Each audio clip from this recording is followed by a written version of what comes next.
Outcast: A New Beginning is a sequel to a total cult classic, the original Outcast, which came out way back in 1999. If you haven't heard of it, that's fair, it's old school. But back in the day, this game was huge. It really focused on a big, open world where you could go anywhere and do things your own way, which was pretty mind-blowing back then. The thing is, the whole open world thing has been done to death now by way better games. So, just having a big world isn't enough anymore, especially for a big expensive title like this. The sequel does have an awesome world, and they clearly tried to be epic like the original, but honestly, it kind of feels like they bit off more than they could chew. It's ambitious, but a bit of a letdown in the end. That said, there's still some fun stuff to find in this game.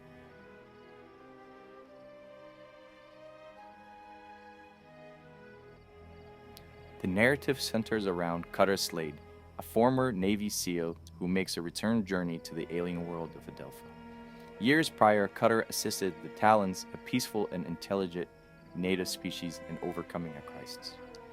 Now, Adelpha is under the control of mysterious and oppressive invading force, and the Talons struggle for survival as their world is exploited.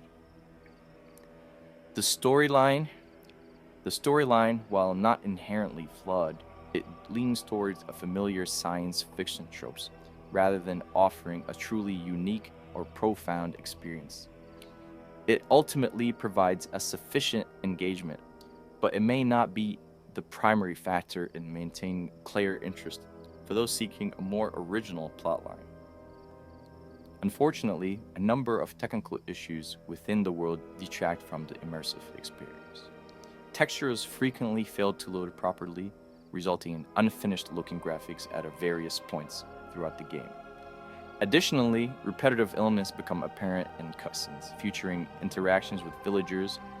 While this was initially tolerable, as I progressed, I noticed that many towns shared similar animations and physical appearances, with only minor variations in their clothing. This lack of polish is particularly disappointing, as it detracts from the otherwise well-designed world.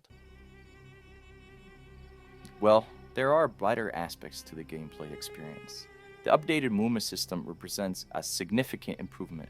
The enhanced jetpack and the new gliding suit provide a greater sense of freedom when traversing Adelpha.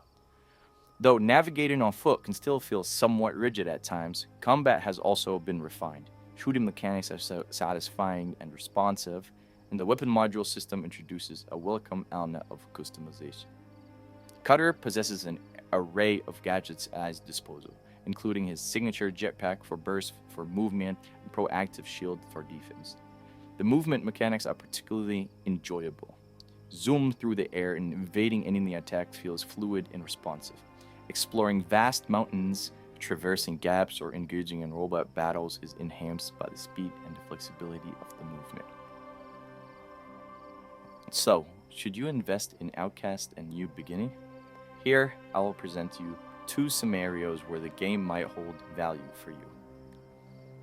Firstly, if you are a dedicated fan of the original Outcast, this sequel might evoke a sense of nostalgia. You may find enjoyment in revisiting the world of Adelpha and witnessing its remarkable transformation. The developers have undeniably accomplished an exceptional feat in remodeling this alien environment. In this case, the purchase could be justified. The second scenario, I honestly think, it hinges on a potential price reduction.